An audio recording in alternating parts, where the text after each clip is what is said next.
Welcome to the Mark Attwood Show, Adventures in the Cosmic Suit. So, how are your dreams? I've been saying for a while that this whole concept of 97% junk DNA is a load of junk. And we're coming online, no question. I know this anecdotally.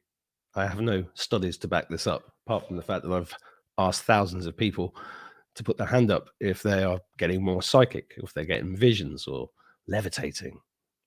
These things are coming online. And in the last few years, I experienced visions that are just amazing. But what about lucid dreaming? Heard of lucid dreaming? It's when you control your own dreams. It's a very interesting subject. So as usual, I've got an expert, Roseanne Jacks, joining me. Discuss it. Hello, Roseanne.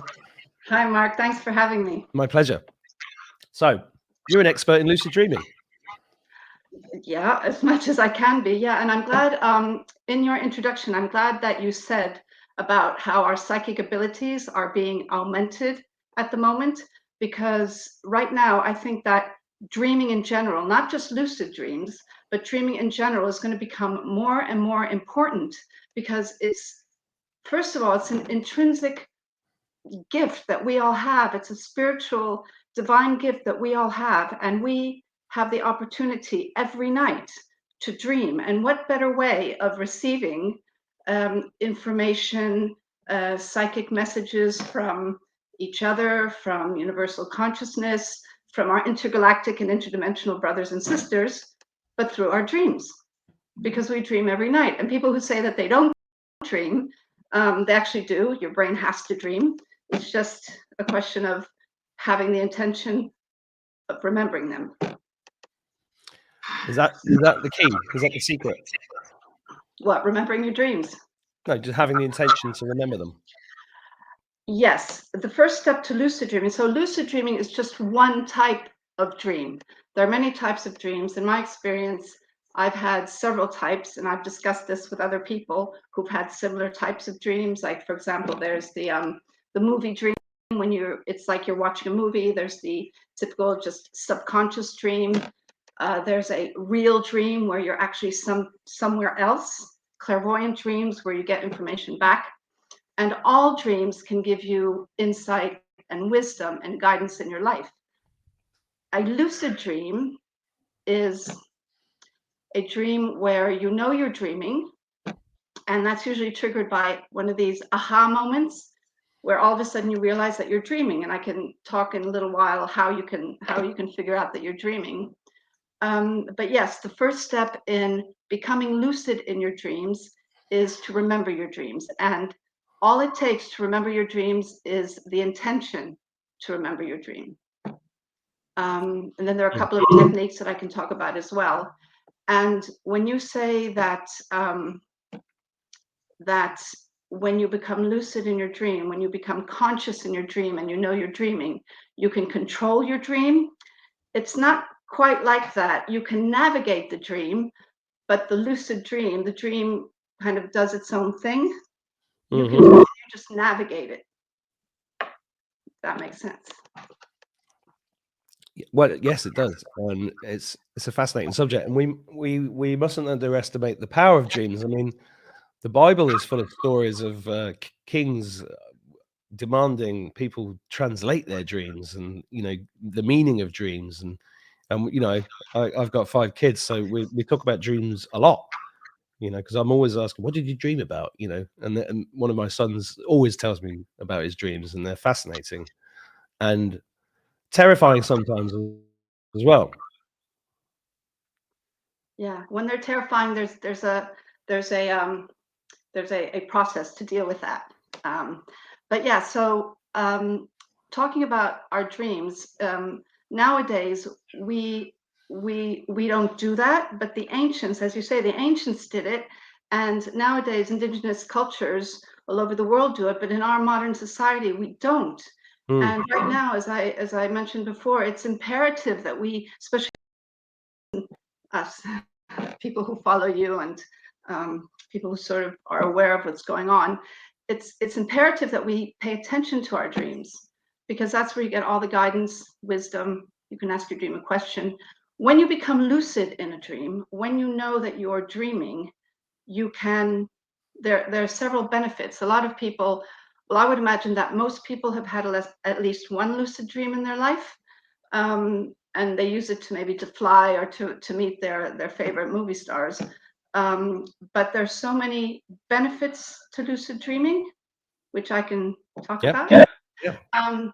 Yeah. So when you become lucid in a dream, actually, the scientific community didn't recognize lucid dreaming until relatively recently, in the 1970s, mid 1970s, because they said that it was impossible to be conscious and unconscious at the same time.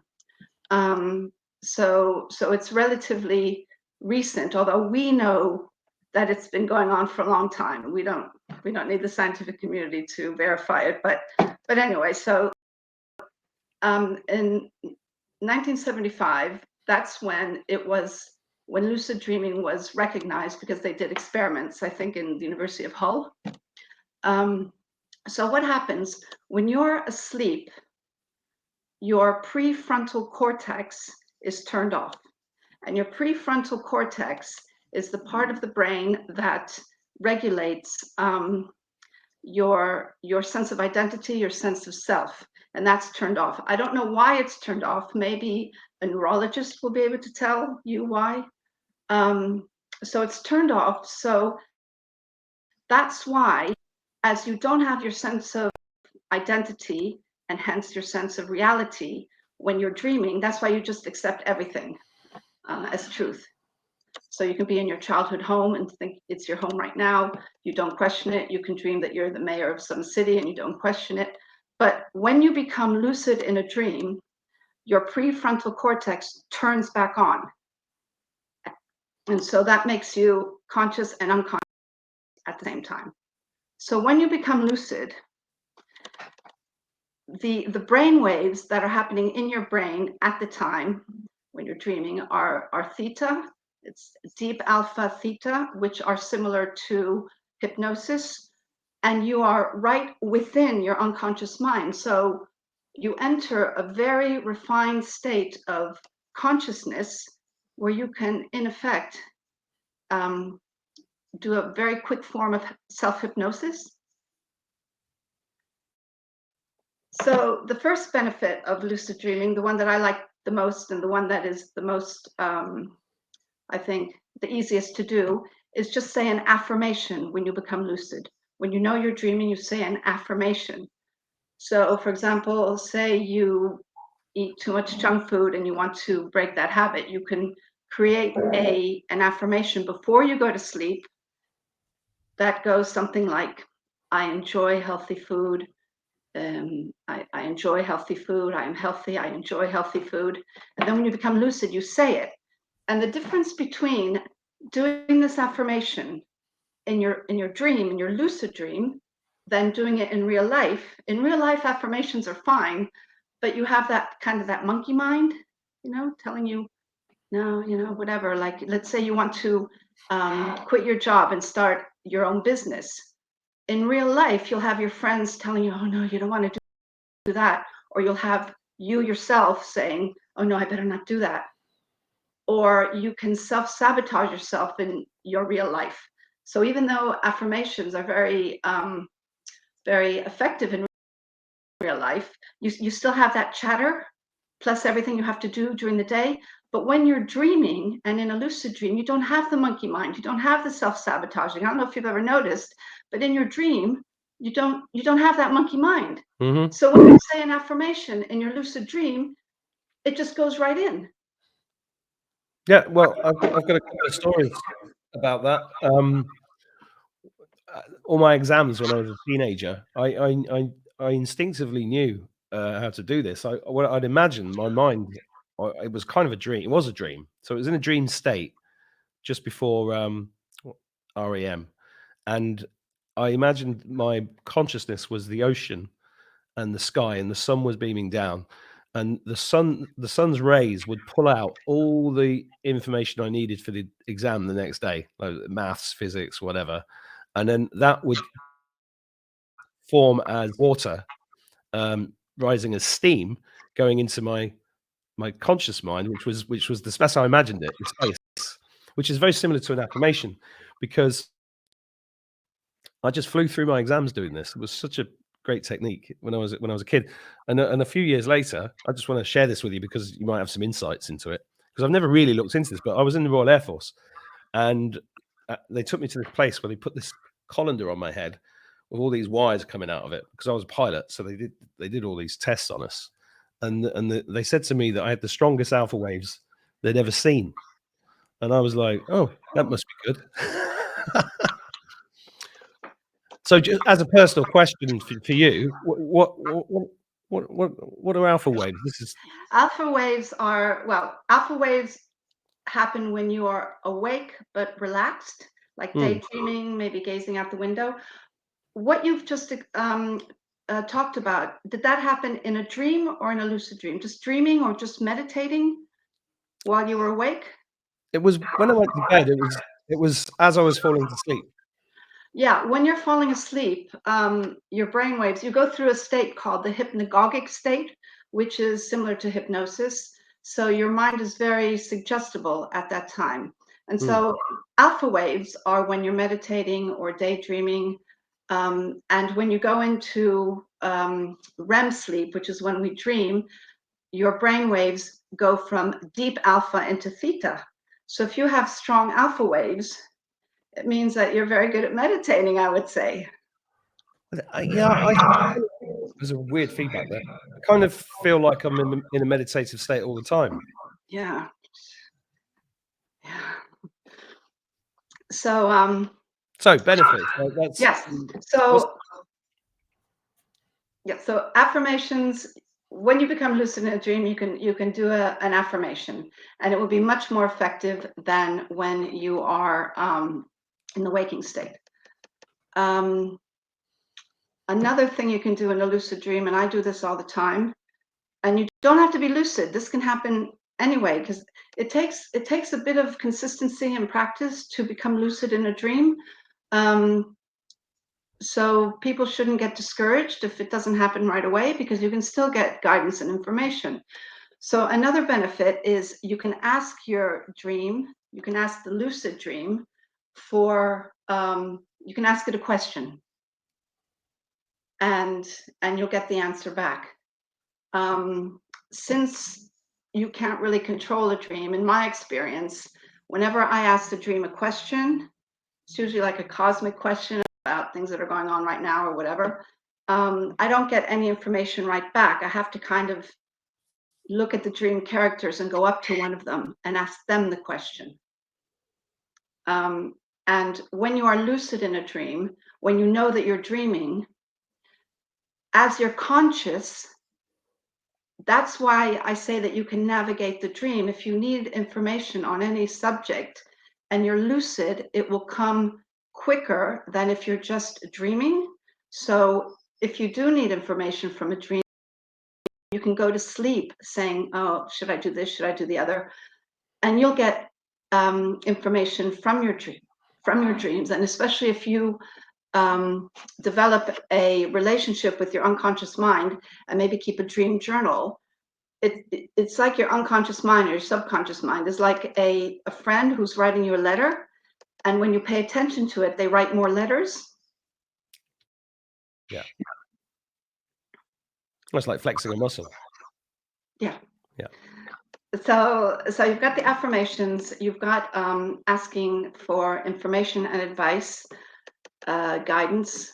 You can also you can address limiting beliefs in a lucid dream. So a limiting belief is any belief which hinders your life. For example, I don't know, like an example in my life, when I was when I was a young adult, I had a phobia of going into boutiques or department stores to buy clothes. And after a lucid dream, I learned that it was because when I was very young, my mother shamed me in front of the sales lady when I was buying a pair of jeans.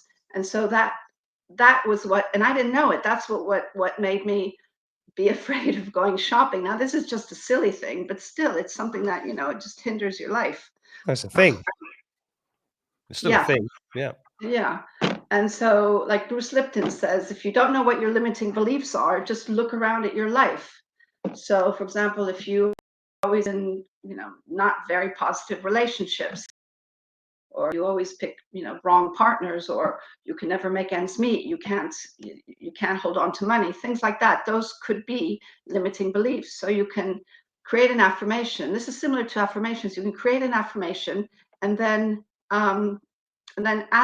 say that affirmation in your lucid dream to combat that limiting belief. And there are some beliefs that might take more than one lucid dream to get rid of. The thing about lucid dreams is it's just a fast track way of dealing with our you know, our shortcomings and our phobias. You can address trauma in a lucid dream. I don't deal with trauma when I do workshops, but once you know how to lucid dream, you can use it for anything. But my teacher, for example, he uses lucid dreaming. He works with wartime veterans to address post-traumatic stress disorder. So it's very powerful. Like I say, I've never used lucid dreams to address trauma. But things that I have done are shadow integration you can do. And yeah, they say that in order to become your full, you know, achieve your fullest potential, you should know your shadow self. But Carl Jung coined the term golden shadow because there's also several things that we may be hiding about ourselves that are actually positive. Like there's a story of a girl who went to somebody's workshop on lucid dreaming, and she was an athlete, but she could never attain her full potential, and she didn't understand why. And after lucid dream, she realized that when she was little, her mother used to say, you know, you don't show off in front of your brother, you know, don't run faster than him. So maybe when you're growing up, you wanted to be a painter, an artist, or something like that, and your caregivers or parents would say, no, don't be an artist. That's not a proper job. You need a proper job. So all of these talents that we might have hidden inside of us, suppressing for whatever reason, or maybe we're afraid of speaking our voice, or this happens to women a lot. We're afraid of speaking our voice or of showing our true potential, showing how great we really are. Those things you can address in a lucid dream. So we can use lucid dreaming as a tool to rewrite the software. Yeah, that's it. Yeah. That's it. Fascinating. And you know, the ancients knew all about this, as you said, and that's why I thought it's a good subject at this time, because I think, you know, I'm anecdotally picking up people saying that they're dreaming more, or they're remembering their dreams, and some people are saying, you know, keeping journals of these, as you mentioned, which I think is a very good idea. And I think also, have you ever heard of Donald Marshall? No. Donald Marshall. Was he? He's an Was interesting he? character. No, I haven't. Yeah, I'd love to interview him one day. Some people think he's dead, but some people say they can get hold of him for me on Facebook, but I've not heard back from him yet. But he's a guy that came out a few years ago and the reason I'm bringing this up is because I think dreaming is a technology that the bad guys know all about. Of course they do. Yeah. I mean, if you look at this book here, Remote Viewing by Tim Riffat, you know, the military spent more money on remote viewing than any other weapon. And so, you know, they have this deep side. So Donald Marshall tells the story about how, as from a child, as he went into REM sleep, rapid eye movement, the cabal would take his consciousness out of his body and put it into another body, in a clone body, in this horrible place, and make him witness horrible things. And he had to save his own life by singing songs and entertaining them. and then those songs over the years got the good ones got given to cabal bands and became famous hits. So the reason I'm bringing that up is because it's just an example to me of how powerful you can use these skills that we have, and they've already tapped into all of this stuff, and it's part of our growth, spiritual growth, and growth as in terms of getting to our full potential to use things like this. So, if somebody, how did you get into lucid dreaming? What was your journey? Yeah, well, all my life I've had very vivid dreams. So the first dream I ever had was the first, well, not the first dream I ever had, but the first dream I ever remember was the night of the 22nd to the 23rd of November 1963, the day that they shot Kennedy. And I remember that when I was a little girl, and I had a dream that night, which was very symbolic. I dreamt that my father was on a park bench with his head cut off. So that just shows how even though I was a little girl and I didn't know what was going on, I knew that something was going on. So our unconscious mind will give us the information that we need in a way that we can understand. So I could understand that, oh, my father, because he was my world, he was the head of the household, and now we didn't have a head. We didn't have it was also very symbolic.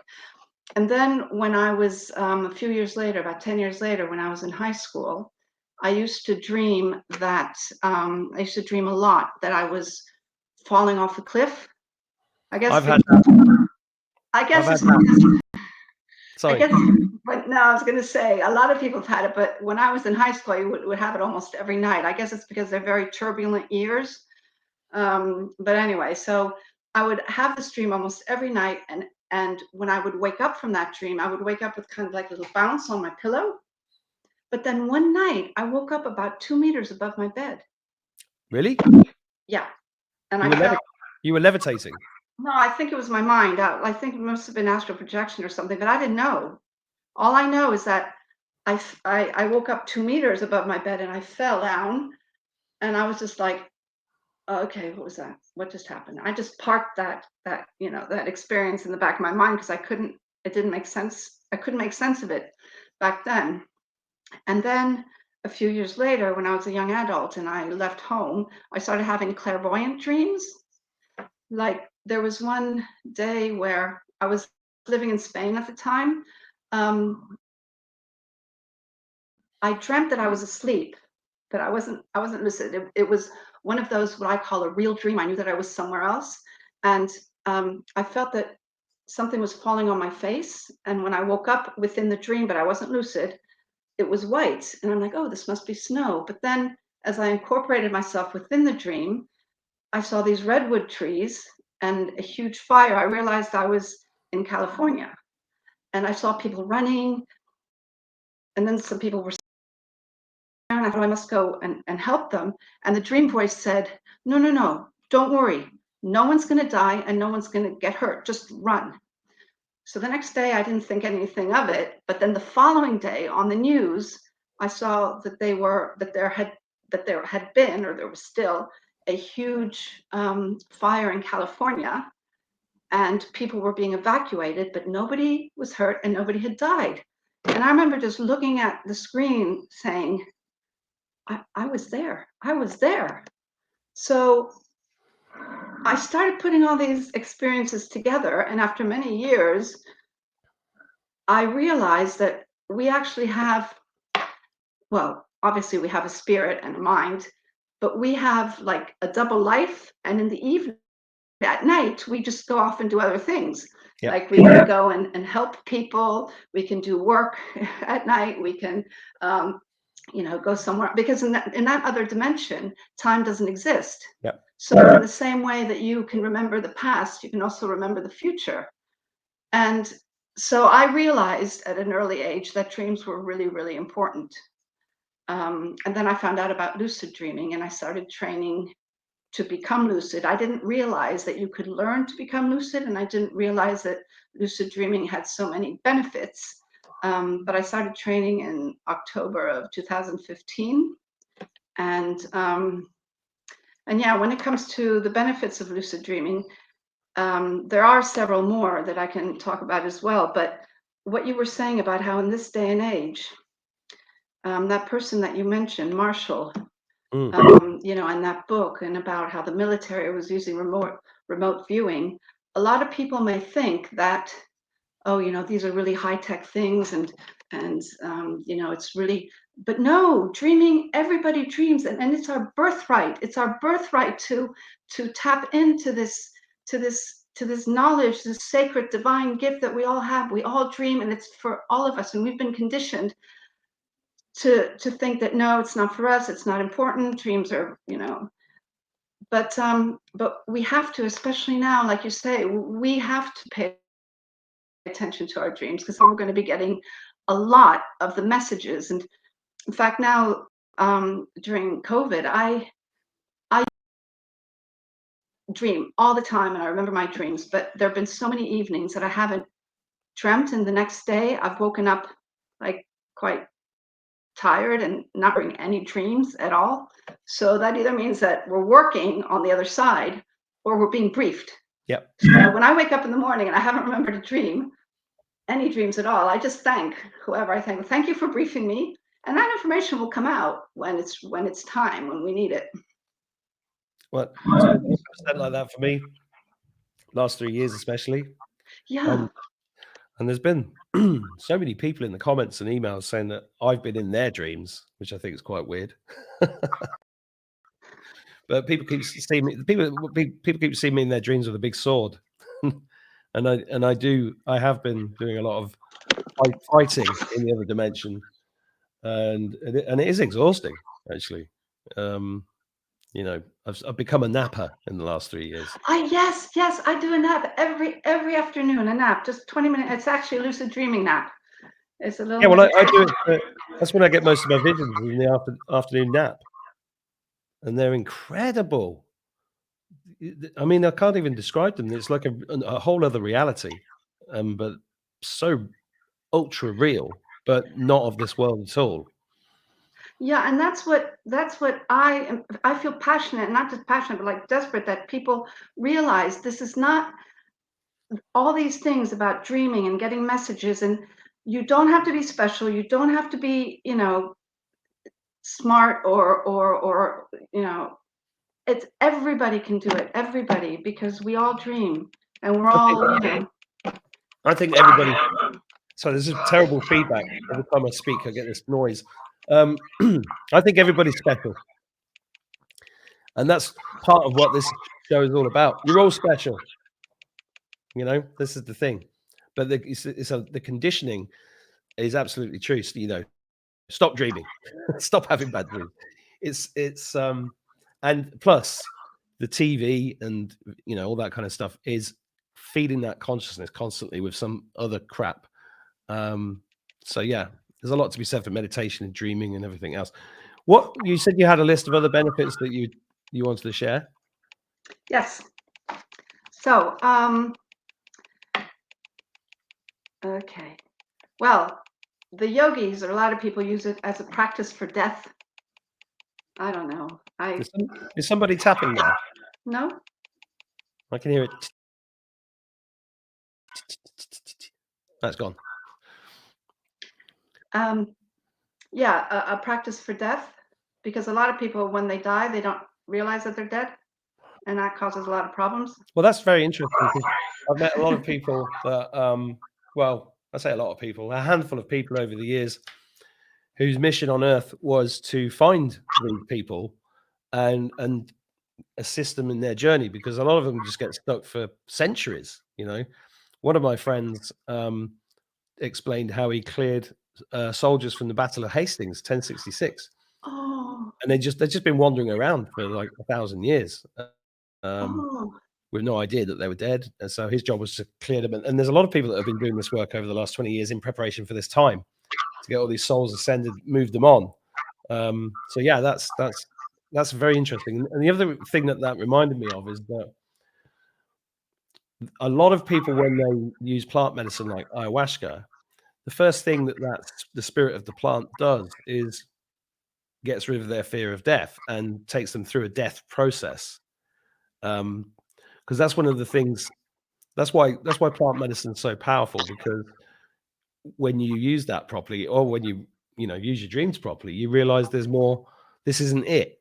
And when you realize this isn't it, then you lose your fear of death. And when you lose your fear of death, it's very hard for them to control you. Yeah, no, I'm just thinking because I've done 4 ayahuasca ceremonies in my life, and I've never been afraid of death. But I did have to. I remember the first ceremony I did. I had to use all of my lucid dreaming training to get through it, because I had such a limiting belief against drugs and against psychedelics. And So right. yeah, and I couldn't get through it. I had to. So for me, that was sort of like not being afraid of death. It was sort of an initiation, but not to get rid of the fear of death, but to get rid of that programming. And now I'm thinking maybe that programming was precisely so that I wouldn't do the ayahuasca. Yeah, that's how they do it. Yeah, that is how they do it. I mean, I was terrified of it. This is so. I hope this feedback isn't coming up in the recording. It's I don't really. hear anything. It's just my end. It's really strange. But yeah, that's they lay these thoughts down through trauma-based mind control our whole lives, which is again why I think part of finding out who you really are is really what this period's about, and dreaming is a big part of that. So sorry, go ahead. Yeah, no, I was just going to say, finding out who we really are right now. Well, everybody who listens to knows that is vital. That's what we have to do right now. And dreaming, any kind of dreams, but lucid dreaming as well, that is going to help us to face our limitations, to ascend quicker, because apparently, according to the yogis, when you meditate or do mindfulness practice within a dream, it's like, I think they said it's like 2,000 times more powerful than in waking life. Or when you do 1 minute of meditation in a lucid dream, it's like going on a retreat for a week. Cool.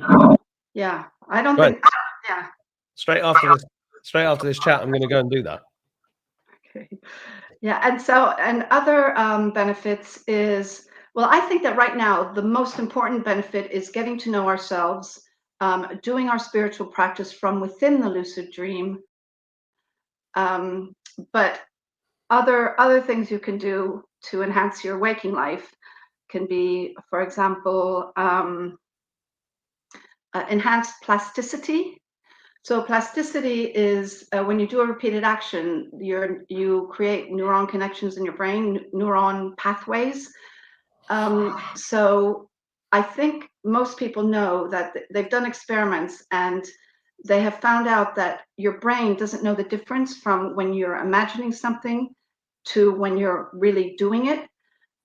So if you're learning, say, to play the guitar in real life, in waking life, you can practice a scale as many times as you need to until it comes out better, okay, or until it comes out properly. But in a dream, in a lucid dream, you can imagine anything, because in waking life you can only do the scale as well as you can. But in a lucid dream, you can imagine anything, and your brain doesn't know the difference. So you can do the scale perfectly well in a dream, and that will create the plasticity. I that technique when I was learning to fly. Really? Didn't even realize it. Yeah, because one thing that I've always done. This is how you This is manifesting as well. So it's the plasticity is one part of it, but the other part of it is that if you're dreaming about something you want to be really good at, or you really want, then you're manifesting it. You're bringing it closer to quicker. And with flying, there's a huge amount of checks to remember, and and a lot of coordinated movement and stuff like that. So I just get them all done and set them. What I used to do is I set them as a subroutine in my brain. So I was constantly going through the checks in my mind all the time, but in a little box. So even when I was dreaming, I would dream about doing it, and I'd just become really good really quick. Yeah. I was just about to say something. Now I forgot. There's so many things I want to say. Oh, I can't remember. Oh, never mind. But anyway, yeah. So enhanced plasticity is another benefit. Shadow integration we've spoken about. Oh, if you have a nightmare isn't anything really to be afraid of. The thing about a nightmare is when your unconscious mind wants you to know something which is urgent, that you know, it has to get your attention, like really, it has to get your attention. So that's why it creates this nightmare. So what you should do when you have a nightmare is not try to run away from whatever it is, or not try to wake yourself up, but to ask whatever it is that's scaring you, what do you want from me? How can I help you? Or just give it a hug if it's a person or a monster. And apparently your unconscious mind, once you do that, once you speak to it, once you engage with it, your unconscious mind gets the message. Okay, it's integrated, and you don't even have to know what the nightmare represented, because you've integrated it. So that's the advice that dreamers give to people who are having nightmares. So how does one get started in training how to lucid dream? Okay, before I say that, I just remembered what I was going to say. Oh. So yeah, talking about doing all those checks when you were a pilot. Once I had a dream. It wasn't lucid, but I dreamt that I was on the stage and I was talking about lucid dreaming to an audience of people. And at the time, I was trying to heal a tooth of mine because it had like a slight cavity in it. The cavity got better, to the amazement of my dentist. And I saw this like holographic tooth, like in the air. And the next day, I asked my teacher. I said, I had a dream that I was healing my tooth, and the tooth in the dream was perfect. It had no cavities. It was perfect. I said, I wasn't lucid, but do you think the healing still took place? And he said, well, maybe, but the thing about lucid dreaming, he said, is that as you enter such a refined, special state of consciousness, you sometimes you might get like a bit of gamma rays in there, and gamma rays associated with very high level meditation. So he says that it's probably more enhanced if you're lucid in a dream, because of that possible gamma ray that comes in because you're in such an altered state. And also, he said, if we want to, for the sake of argument, to say that, well, it's not actually the lucid dream that heals you, it's the placebo effect. But everybody knows the placebo effect actually works. When you're lucid, you know that you're lucid, you know that you're healing yourself. So the placebo effect comes into play as well. So that's why apparently, even though regular dreams are fine, lucid dreaming is much more effective, much quicker. So I'm going to tell you now how you can become lucid.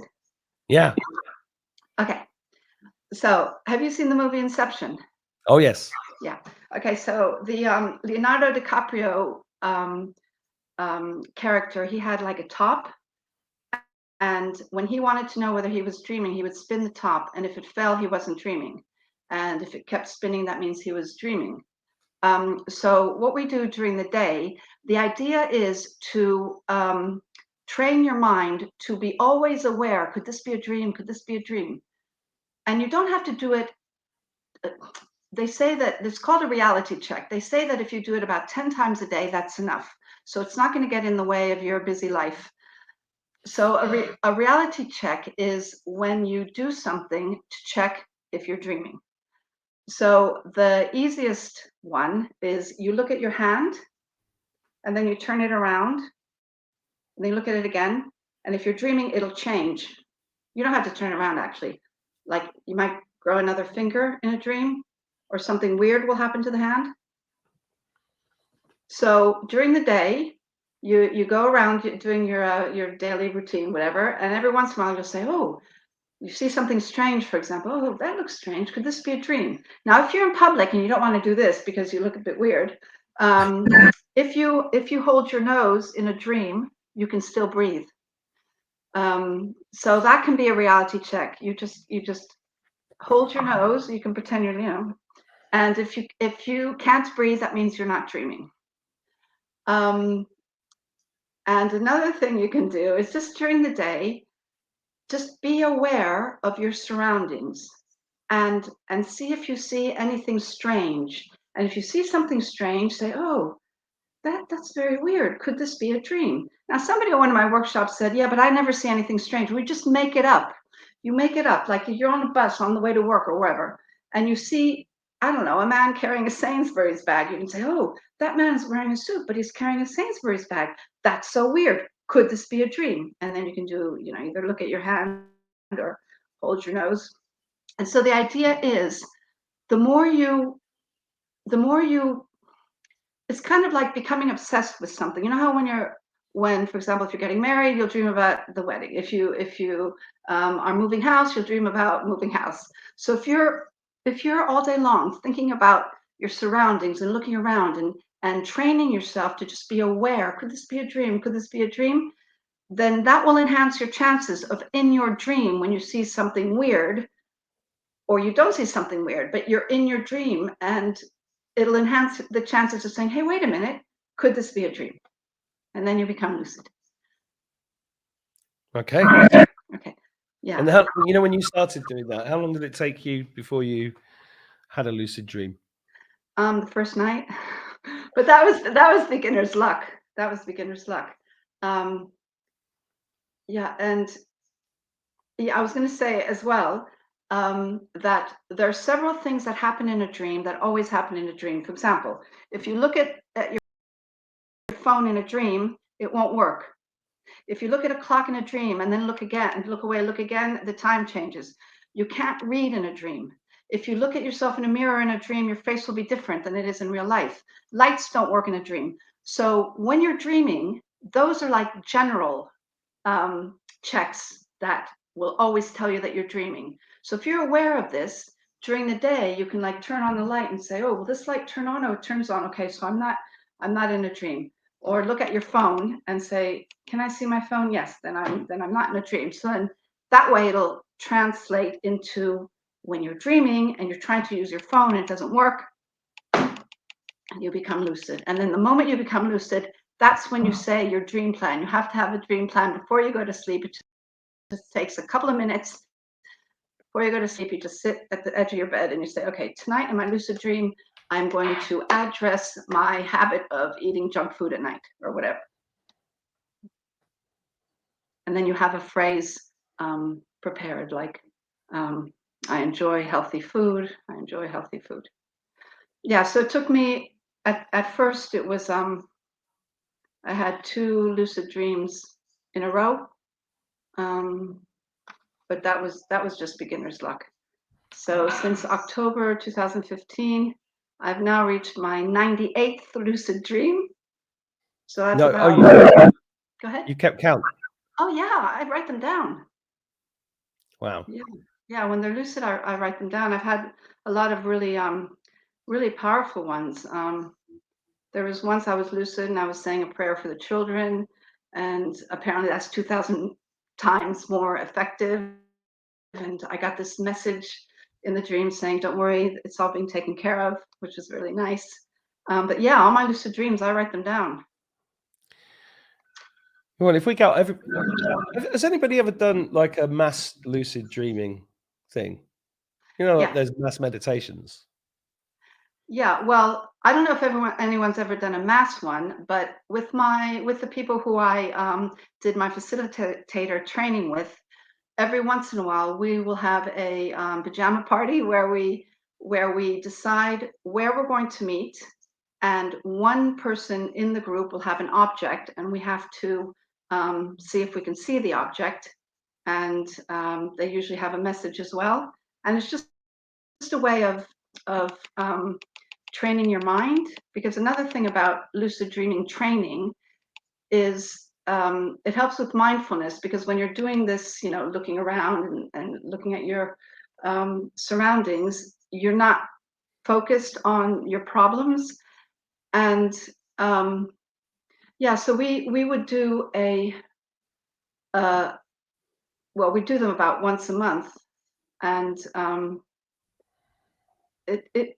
we do have quite good success. Once I guessed the object, which was really exciting, because when you become lucid, you not only have access to your own unconscious mind, but also the universal unconscious and to other people as well. Mm-hmm. I was just having a memory there. I think I saw Charlie Morley speak about lucid dreaming. Have you heard of him? Yeah, he's my teacher. Oh, is he? Yeah. Yeah, he's I'm sure I saw him at a Hay House event about 10 years ago. Yeah. And I seem to remember him talking about lucid dreaming and sex. No, this is what he said. He said that when he first started lucid dreaming, when he was 15 years old, he would use it to have sex with famous movie stars. That's right. Yeah. But that now he uses it for more lofty reasons, Yeah. No, it stuck in my head because I thought it was quite amusing because he was talking about he could have sex with whoever he wanted, and it was lucid, and it was like. But yeah, he's written books on it, hasn't he? Yeah, this is my Bible. Okay, cool. Yeah. And he's the one who's doing, I don't know if he's doing it at the moment, but he had this program, it went on for a couple of years, where he was helping veterans with using lucid dreaming to For trauma. For their trauma. Well, I think if everybody watching this, how do they engage with you? You do live events, don't you? Do you do? Yeah, I do workshops online. I do them in my home in Bristol. I try to do one event online at least once a month. What's your website? Sorry? Well, for now, sorry? What's your website? It's roseannejacks.com. Without the E in the middle. Yeah. I'll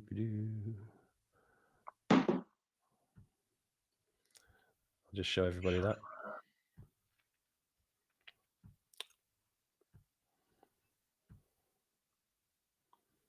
Yeah. So if you want to learn more, you can go here. Workshops are here. Yeah. Etc.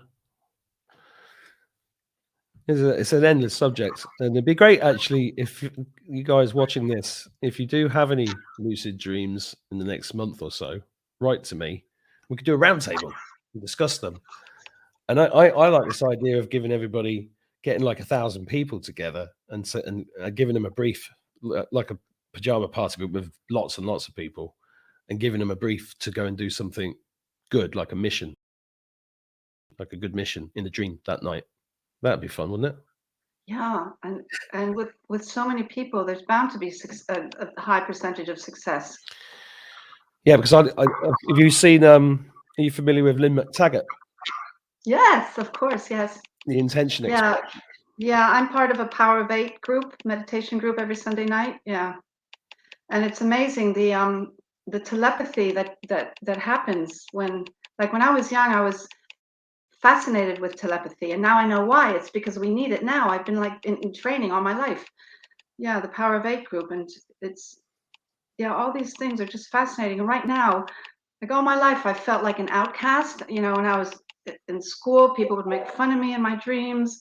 I was always I wanted to learn how to do ESP, and everybody was making fun of me. And now it's like, who's laughing now? I know. I don't know what this feedback's about. It's really weird.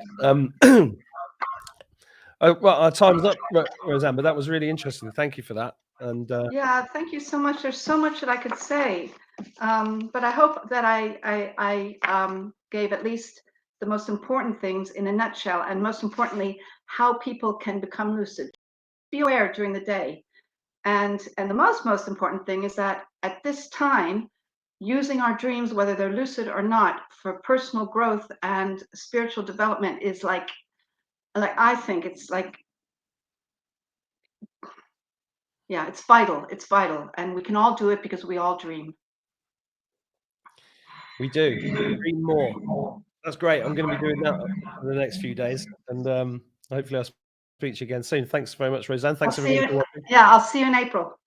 Oh, you're coming to Manchester. Of course I am. Fantastic. We'll see you there. I'll see you then. Take Bye. care. Thank you very much. Thank you. Bye-bye.